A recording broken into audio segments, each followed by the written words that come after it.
sabi ng pastor namin, God chooses men as leaders. Parang may nagtanong, bakit si Gloria? Kasi presidente nun si Gloria eh.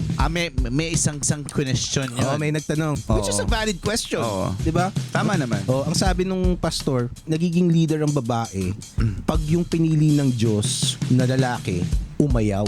So, nag-take over ngayon yung babae. Oo, so ngayon, babae yung kumuha ng pwesto. Tama. May pinili yung Diyos na lalaki, pero nag-chicken out siya for whatever reason. Pero gets ko yung point mo, bro. Oo. Saka point ni Pastor, ganito yun Si Lenny Robredo may asawa yan dati. Si the late Jesse Robredo na nasangkot sa isang plane crash. Ngayon, had he been alive, wala tayong makikitang presidente, Lenny. Vote Lenny for president kasi may lalaki siya. And ulirang ilaw ng tahanan tong si Lenny, Attorney Lenny Robredo. Kung buhay si Jesse, siya yung mag-i-step up as running president of the Philippines. Pero dahil nga wala siya, kagaya ng sinasabi mo o ni Pastor, siya yung nag-step up. Pero medyo malabo pa rin yun kasi hindi naman choice ni Jesse Robredo mamatay. Siyempre, di ba? Kaya nga, pero kung buhay pa si Jesse, tingin mo si Lenny tatakbo. Yan na nga, di ba? Actually, ano nga yun eh, parang on an alternate universe, Digong versus Jesse Robredo. Oh, di ba? Sino mananalo doon? Tapos may conspiracy theory na parang sinadya daw yung pagkamatay ni Jesse.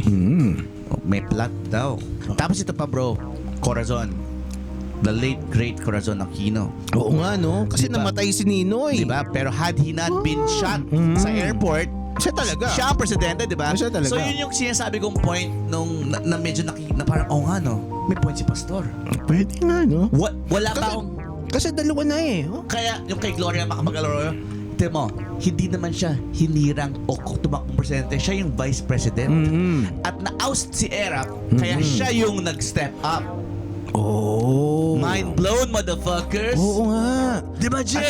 At saka ano, ang sinabi nila, dinaya ni Gloria. Yung poll. Pero kahit dinaya pa niya yun, hindi naman siya magiging president kung hindi na-oust yung isa, hindi nakulong eh. Oh.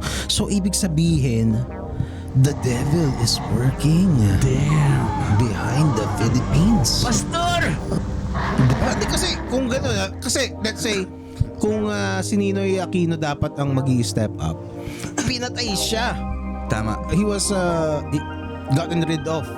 The same thing with Jesse Robredo. Tama. Tapos itong asawa ni Gloria, wala namang balak. Kaya nga, wala. President yun. Si First Gentleman! Oo, diba? Si Erap, tinanggal din nila, diba? Si Erap. Tapos nag-step up itong si Gloria. Tapos ngayon, nung legit na elections na, sinabi, dinaya daw. Oo. Dinaya daw si FPJ. Kaya siya namatay kasi hindi niya makayanan yung stress, di ba? Oo. At namatay din si FPJ. Oo nga, he could have been.